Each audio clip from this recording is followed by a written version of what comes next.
옆에 있는 분하고 한번 저를 따라서 인사해 보시죠. 사랑합니다. 예, 예. 그분이 진짜 사랑하는 것 같아요, 여러분. 예. 우리 교회 이 인사시키면 참 좋아하세요. 예. 또 성도의 교제에도 주의 사랑으로 환영합니다라고 인사되어 있는데 역시 사랑의 이야기거든요. 사람은 성취로 사는 게 아니라 사랑으로 삽니다. 오늘 본문 앞에 15장 1절부터 요한복음을 쭉 읽어보면 주님께서 비유하여서 우리에게 설명해 주신 이야기인데, 하나님 아버지는 농부고 예수님은 참 포도나무고 너희는 가지다, 이렇게 비유하셨어요. 이건 이제 비유입니다. 하나님의 직업이 농업이다, 예수님은 식물이다, 이런 게 아니고 관계의 비유예요. 특별히 우리가 눈여겨봐야 할 것은 가지가 나무와 어떤 관계를 가지고 있나, 이걸 이제 보라는 거예요. 또 농부는 왜 나무를, 거기에 붙어 있는 가지를 자꾸 손을 봐주고 그 나무에다가 거름을 주고 하나? 목적은 하나죠. 거기서 열매를 얻으려는 거죠. 농사하는 사람 그렇지 않겠어요? 그래서 목적이 분명히 있습니다. 우리가 살아가면서 맞는 많은 열매들이 있는데 그 중에서 하나님이 바라보고 계시는 관심 많은 열매는 무엇일까? 오늘 이 비유 속에 다 들어 있습니다. 농부는 열매를 잘 맺는 가지가 있다면 그 가지가 더 열매를 잘 맺기 위하여서 열매 가지를 깨끗하게 해준다. 그러므로 너희가 내 안에, 내가 너희 안에, 이 아내라는 이야기가 계속해서 나오거든요. 주님과 우리의 관계를 아내라고 설명을 했어요. 이것은 공간적인 개념은 아닙니다. 공간적인 개념이면 A와 B가 서로에게 포함되어 수 있는 길은 똑같아지는 길밖에 없어요. 그렇죠? 어느 하나가 더 크고 어느 하나가 더 작을 테니까 들어가 버리면 못 나와요. 그죠? 이랬다 저랬다 할 수도 없고. 근데 이것은 공간 개념이 아니라 관계의 개념이다. 그래서 나무와 가지의 비유로 얘기하면 주님께서는 붙어 있어라 그랬어요. 떨어지면 버리워져서 말리워진다. 그 뗄감밖에 안 돼요. 주님의 사랑 안에 거하는 게 뭘까? 오늘 본문 9절부터 보니까 말씀 봉독한 대로 아버지의 계명을 지켜서 그의 사랑 안에 내가 거했잖아. 알지? 10절에 그러므로 너희도 내 계명을 지키면 내 사랑 안에 거한다. 주님의 이야기예요. 그러니까 사랑은 구호가 아니에요. 또 예쁜 표정으로 한번 살짝 웃어준 거 갖고 사랑이 끝나는 게 아니에요. 사랑은 끊임없이 계명 안에 거하는 거예요. 하나님께서 우리에게 주시는 마음이 있고 소원이 있으면, 지난주 버전으로 하면 거룩한 일터가 회복되는 게 사랑이에요.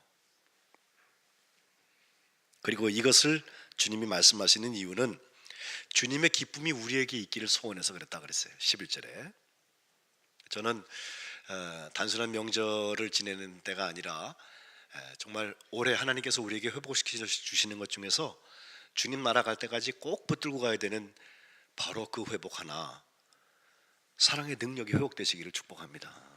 그러려면 주님의 계명 그리고 하나님의 기쁨, 이게 아주 중요한 연결되는 단어들이거든요. 저는 목사의 가정에서 나서 신학교를 일찌감치 가고 또 일찌감치 목사가 돼서 30년이 좀 더 지났습니다. 그러면서 끊임없이 제가 주님한테 묻는 것은, 주님 이만큼 하면 됩니까? 그죠? 순종하고 싶은데 얼마만큼 하는 게 순종하는 것입니까? 주님 사랑하라 하셨으니 사랑하고 싶은데 어디까지 해야 됩니까? 제가 무슨 성 프란시스도 아닌데 아버지가 주는 것은 다 돌려드린다고 그러고선 속옷까지 다 벗어버리고 그 다음에 고행길을 걸어가기 시작했던 그런 수도사가 될 것도 아니고, 목회 현장은 분명히 있잖아요. 제가 그렇게 기행을 한다고 그래서 목회가 잘 되는 건 아니에요. 그러나 저 개인적으로 제 개인의 질문은, 주님 내가 어디까지 순종하고 어디까지 사랑해야 합니까? 우리는 어느 정도입니까? 라고 물을 때 주님의 음성 앞에 정직할 수 있어야 돼요. 그렇죠? 그렇지 않으면 결국 내 성취하는 거예요. 내가 목사니까 이 정도 하면은 창피한 건 아니지, 체면치레 면하는 정도.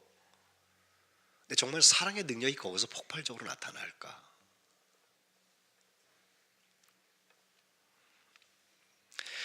용서에 대한 질문에서 우리는 몇 번까지라는 말을 찾습니다. 하나님, 얼만큼 용서하면 좋겠습니까? 주님의 대답은 뭐 70번까지, 70번씩 7번까지라도 그렇게 말씀하시고요. 하루에도 7번을 범죄한 사람이 돌아와서 잘못했다고 회개하면 그 용서해 주라. 주님 그렇게 말씀하세요. 7번은커녕 우리는 3, 4번도 세기 힘들잖아요. 너 또 그래? 또 그럴 거지? 그죠?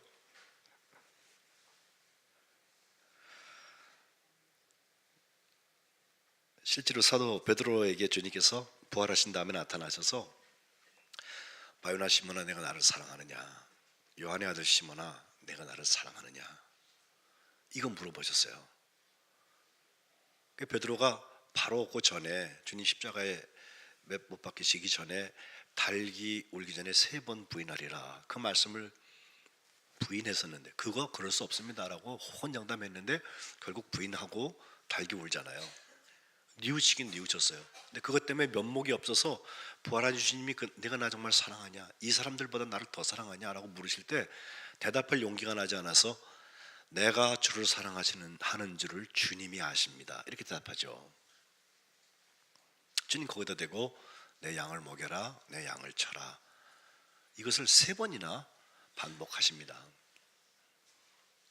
그렇다면 주님의 물음, 내가 나를 사랑하느냐, 내가 주를 사랑하는 주님께서 아십니다. 내 양을 먹여라. 주님이 원하시는 거룩한 일터가 회복되는 그 자리는 결국 주님을 사랑하는 자리라는 거죠. 그것도 주님이 3번을 모질게 말씀하셨던 것 우리가 기억하고 있습니다. 저는 70번씩 7번이고 3번이고 다 떠나서 그냥 제가 그래도 경험적으로 한 30년 목회하면서 가지고 있는 질문은 그거예요. 몇 번을 세는 게 중요한 게 아니고 이번에 내가 사랑할 수 있나, 그것만 생각하세요. 이번에 내가 용서할 수 있나, 내 사랑의 능력이 고갈되고 내 용서에 대한 나의 촉감이 무뎌지고 이 정도는 내가 안 해도 될 거야 라고 하는 아주 강팍한 마음이 생기기 전에 예수님의 사랑을 향하여서 내가 열려져 있나, 예수님의 사랑하고 내가 교감하고 있나, 예수님의 남으로부터 그 사랑의 능력을 공급받고 있는가, 그것이 질문입니다. 주님은 여전히 사랑하십니다. 주님은 어쩌면 한 번 더 사랑하십니다. 주님의 한 번 더 사랑이 없었으면 제가 그 사랑에서부터 제외됐을 수도 있어요.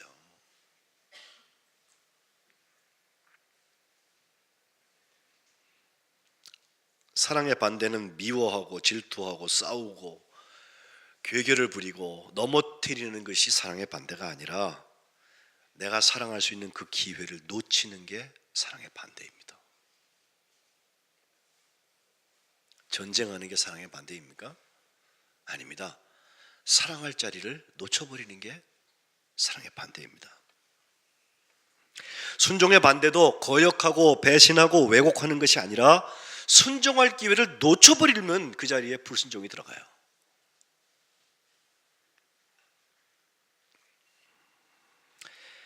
프리드리히 구스타프 에밀 마틴 뉴멜러라는 사람이 있어요. 그분은 1892년도에 태어나서 93세를 살았습니다.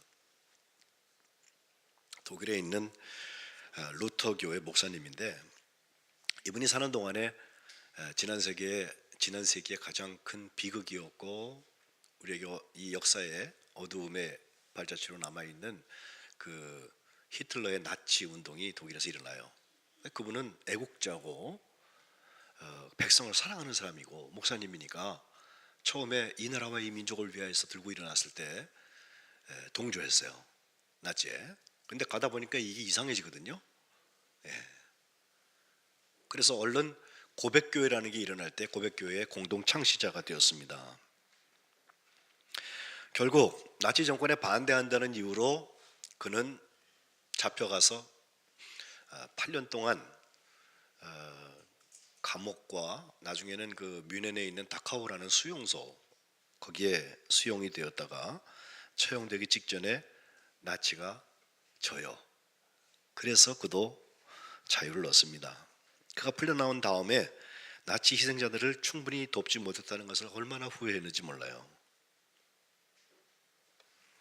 45년도에 그가 해방을 누리기 시작한 이후로 40여 년을 더 살면서 반전운동을 하고 핵 무장 그 해제하는 그런 운동을 많이 했던 목사님으로 우리가 기억하는데, 제가 미국 워싱턴 DC에 갔을 때 그 United States Holocaust Memorial Museum이라고 그 유대인 대량 핵살했던 것에 대해서 세계 곳곳에다가 그것을 기념하는, 기억하는, 추도하는 그런 기념관들을 유대인들이 세우거든요. 미국의 그 워싱턴에 있어요. 거기 가면 이렇게 타는 불도 있고 희생자들에 대한 이야기 여러 가지가 있어서 그 나치에 희생되었다는 소위 600만의 이야기뿐만 아니라 지금도 자행되고 있는 대량 학살에 대해서 거기 전시하는 것을 제가 보았는데, 거기서 제가 천대기 하나를 사왔어요. 그게 바로 이 마틴 니멜로 목사의 이야기예요. 몇 줄 되지 않습니다. 이렇게 기록했어요. 그들이 처음 사회주의자, 혹시 공산주의자라고 말해도 괜찮을지 모르겠는데 사회주의자를 잡으려고 왔을 때, 나치가 사회주의가 자기들을 반대하니까 그걸 잡으려고 왔을 때 나는 말하지 않았다. 왜? 내가 사회주의자가 아니었으니까. 그 다음에 그들이 노동조합 사람들을 잡으려고 왔을 때 나는 말하지 않았다. 왜? 나는 노동조합원도 아니었으니까. 그들이 유대인을 잡으러 왔을 때 나는 말하지 않았다. 왜? 난 유대인이 아니니까. 그런데 그들이 나를 잡으러 왔다. 그리고 There was no one left to speak for me. 나를 위해서 말해줄 사람은 아무도 없었다.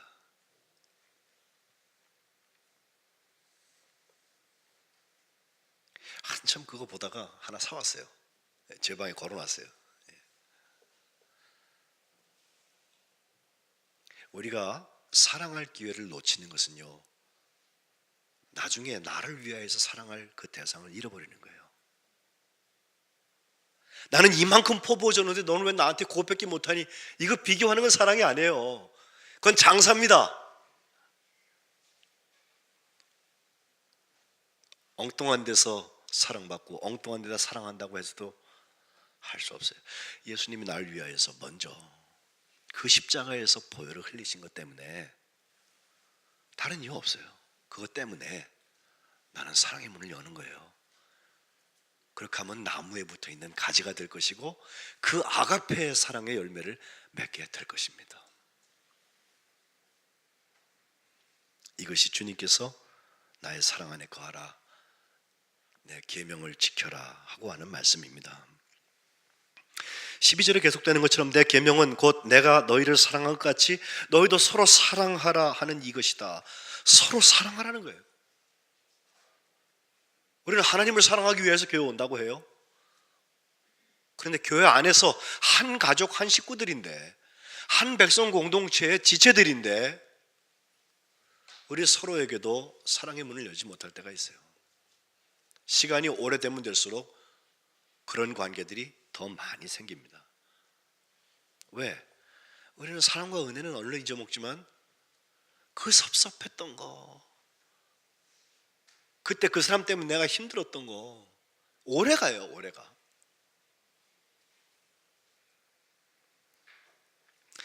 마태복음 22장과 누가복음 10장에 같은 말씀이 기록된 게 있는데, 누가복음판으로 보죠. 어떤 율법사가 예수님을 시험하기 위하여서 예수님한테 묻는 말이 있어요.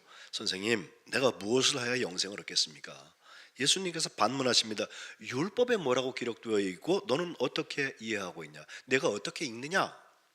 라고 물으시니까 율법 교사 대단합니다, 여러분. 어떤 분은 모세오경, 창세기, 출애굽기, 레위기, 민수기, 신명 이걸 1장부터 마지막 다 외우는 분도 있어요. 시편 외우는 분들은 보통이에요. 150편 그냥 외워요 다. 예. 대단하더라고. 그런데 그렇게 율법을 연구한 사람이니까 딱 답이 나오죠. 하는 말이죠. 내 마음을 다하며 목숨을 다하며 힘을 다하며 뜻을 다하여서 주 너희 하나님을 사랑하고 또한 내 이웃을 내 자신과 같이 사랑하라 하였나이다. 사랑하라는 거예요. 사랑. 대상이 하나님과 이웃이에요. 하나님을 사랑할 때에는 쉐마 이스라엘, 이스라엘아 들으라 하면서 모시기에 받기도록 들었던 것처럼 마음을 다하고 목숨을 다하고 힘을 다하고 뜻을 다해서 사랑할 것이고, 이웃을 사랑하는 방식은 내 몸을 사랑하는 것처럼 내 자신같이 사랑하라, 그거예요. 예수님 그 얘기 듣고서 맞다, 그렇게 해라, 그러면 산다. 몰라서 못 사는 게 아니에요. 몰라서 영생에 대한 질문을 갖는 게 아니에요. 압니다. 그런데 그렇게 하지 않습니다. 핑계는 수천 가지가 되죠. 사랑하지 않을 핑계.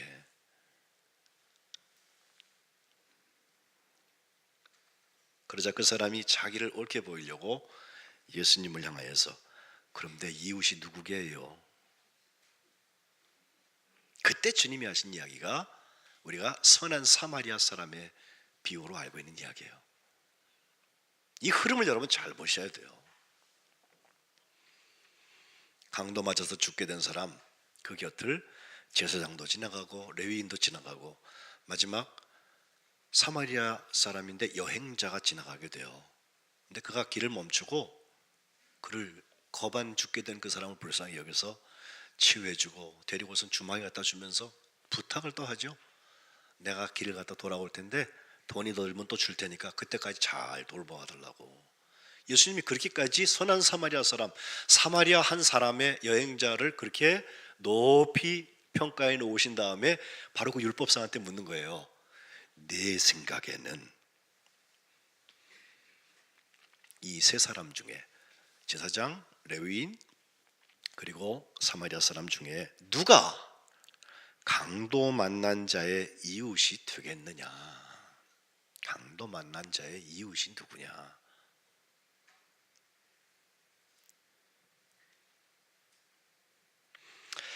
율법사는 자비를 베푼 자입니다. 다른 말로 표현하면 사랑하는 사람입니다. 이렇게 대답했습니다. 사마리아인이라는 그 말을 예수님은 쓰셨는데 거기다가 똑같이 대답해주고 싶지 않아요. 자존심이 있지. 하나님 율법에 대한 정통성이 있지. 내가 이 정도 실력자인데, 나는 진골이고 성골인데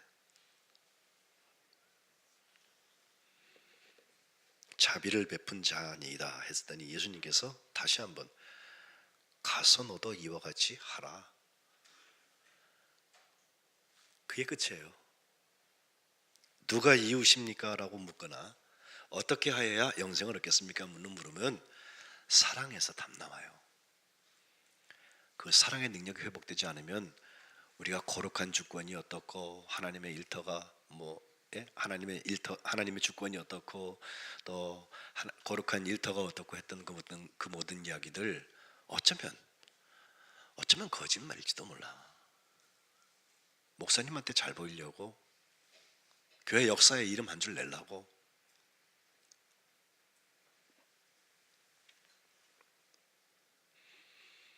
한국 감리교회 초대 선교사였던 아펜셀러라는 선교사가 있죠. 헨리 게하르트 아펜셀러. 그분이 44세가 되어서 목포에 성경 번역을 하기 위해서 인천에서 배를 타고 가게 되는데, 그때 자기 도우미를 하던 조사가 한 분이 있었고, 어떤 분이 여고생 한 분을 목포에 사는 사람이었나 봐요. 데려다 주라고 그래요. 그래서 같이 그 일행이 탔어요. 근데 그 배가 타고 가다가 저 군산 앞바다 지나가다가 해상사고를 당하죠. 아펜셀러가 수영선수 출신이에요. 그리고 그에게 기회가 있었어요. 왜? 갑판 위에서 구조받은 사람들이 아펜셀러를 봤어요. 근데 아벤셀러는 내가 부탁받은 그 여학생을 찾으려 선실을 향해서 내려갔다고 그랬어요. 그게 마지막 모습이에요.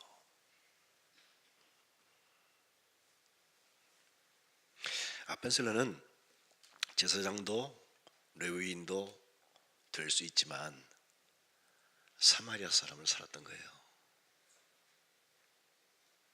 그게 하나님이 보내시는 여행의 자리의 현장입니다. 너무 일찍 갔어요. 44살이 뭐야?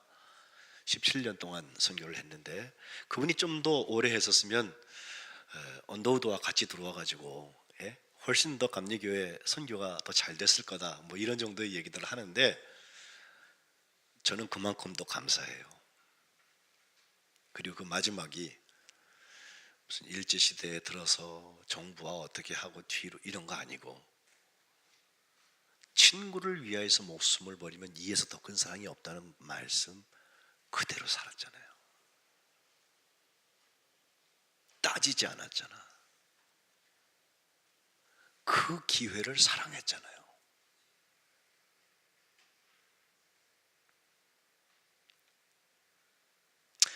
저는 성민교회 모든 교우들이 이제 뭐 설을 맞건 아니면 여기 여러분 계시던 사랑의 능력 거기에 확 붙잡히고 그 사랑의 능력들이 회복되어져서 사랑을 놓치고 사랑에서 패배하는 역사가 일어나지 않기를 주님의 이름으로 축복합니다.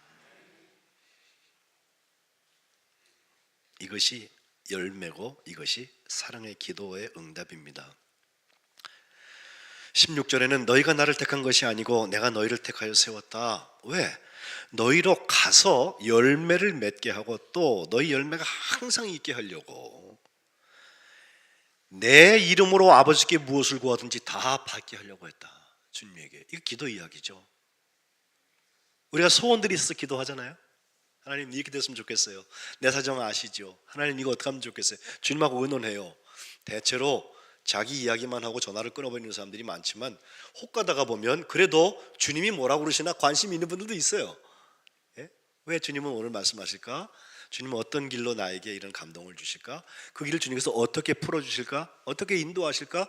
나 따라가야지. 여기까지 간 분들도 있는데 정말 중요한 것은 예수 이름으로 아버지께 무엇을 구하든지 주님께서 다 받게 하려 함이다 하시면서 17절 내가 이것을 너희에게 명하면 너희로 서로 사랑하게 하려 함이라. 기도 응답의 목적도 사랑에 있습니다. 불가능을 가능케 하는 자리에 섰다. 나도 간증거리 생겼어. 신앙생활 하면서 생겨진 많은 자랑거리들 할 얘기들이 생겼어. 그게 좋은 게 아니라 왜? 하나님이 나를 사랑하신 것처럼 내가 서로 사랑하는 사람이 되었다고 하는 사랑의 능력이 회복되는 자리에서 기도 응답은 완성되는 것입니다. 그때 하나님께 영광이 되는 거예요. 그래서 사랑의 사도 요한은 예수님이 택했던 12 제자 혹은 12 사도들 중에서 제일 끝까지 남았던 사람이에요. 다들 순교했는데 예수님이 십자가 앞에 사도 요한이 있었어서 그랬는지 몰라도 사도 요한은 나이 많아서 장수했습니다. 그때까지 에베소 교회를 비롯해서 교회도 섬기고 예수님의 어머니 마리아도 옆에서 돕고 그랬던 사람인데 그 사랑의 사도 요한이 다른 제자들 예수님의 제자들 따라갔던 사람이 다 죽고 나니까 그때는 성경도 없었어요. 막 순교하고 가서 죽고 전하라 가서 죽고 여기서 어려움 당하고 그렇게 되니까 처음 교회에 사도 요한이 아주 독보적인 가치를 갖게 돼요. 왜? 예수님의 이야기를 직접 들은 사람이잖아. 그 사람은 직접 들은 거하고 전에 들은 거하고 같아요? 오리지널 소스 아니야, 그죠? 그래서 어떻게든지 사도 요한의 이야기를 한번 들으려고 사람들이 그때 핍박을 하니까 숨어 다닐 때인데 사도 요한을 어떻게 모시면요, 특별히 노구가 되었을 때는요 마음대로 다닐 수도 없어요. 지금처럼 무슨 앰뷸런스가 있는 것도 아니고 그때는 정말 어려웠거든요. 어떻게 해서 카타콤 동굴 속에 사도 요한을 모셔놓으면요 사도 요한 이제 사람들이 눈을 동그랗게 뜨고 있는 거야. 여러분들처럼 사도 요한이 우리에게 뭐라고 말씀을 하시려나. 예? 오늘 설교가 무엇일까 기대가 가득 차서 물어봐요. 눈을 뜨고 있는데 사도 요한은 아주 간단하게 설교했다고 그래요. 서로 사랑하라. 우리 주님이 말씀하셨는데 새 계명을 너에게 준다. 서로 사랑하라. 서로 사랑하라. 그리고 끝냈대요. 지금은 설교가 끝날 때쯤 되면은 클라이막스가 있겠다. 그 다음에는 뭐가 있겠다. 목사님이 기도하고 축복하고 예배가 끝나. 이 예식들의 양식들이 있는데 그땐 그런 것도 없었어요. 살아생전 사도 요한은 한번 보고 죽었으면 아마 그랬을 거야. 아니면 사도 요한 말씀대로 나도 서로 사랑하며 살다가 예수님 맞이했으면 임박한 종만으로 믿을 때니까. 예? 근데 그 설교가 모든 설교의 백미예요. 예수님이 나를 사랑하셨으니 너희도 서로 사랑해라. 요한복음 3장 16절을 다 외우시죠. 하나님이 세상을 이처럼 사랑하사 독생자를 주셨으니 이는 저를 믿는 자마다 멸망치 않고 영생을 얻게 하려 하십니다. 그 사도 요한이 사도 요한복음뿐만 아니라 요한 1, 2, 3서를 쓰고 계시록을 쓰게 되는데 요한 1서 3장 16절은 비슷하지만 완전히 다른 말씀을 주세요. 이게 오늘 예배 시작에 제가 여러분에게 읽어드린 말씀이에요. 그가 우리를 위하여 목숨을 버리셨으니 후속탄입니다. 우리가 이로써 사랑을 알고 우리도 형제들을 위하여 목숨을 버리는 것이 마땅하니라. 18절에는 자네들아 우리가 말과 혀로만 사랑하지 말고 행함과 진실함으로 하자 그랬어요. 제가 설을 겨냥해서 여러분에게 드리는 말씀은 아닙니다. 올해 한 해 동안 다른 건 몰라요. 이건 하세요. 진짜 사랑하세요.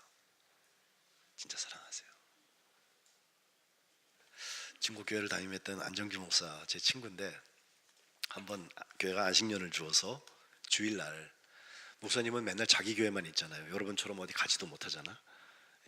그래서 안식년이 돼가지고선 그때 사랑의 교회를 가졌어요. 옛날 교회죠.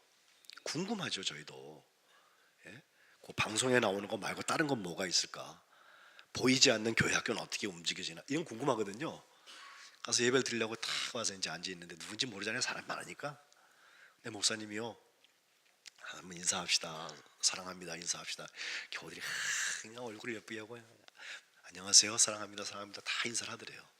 그리고 이제 꼭 끝났으니까 예배 계속 해야 되잖아. 그래서 설교를 다 듣고 끝나고 나서 축도를 할 때쯤 됐는데 목사님 마음에 이런 생각이 들었어요.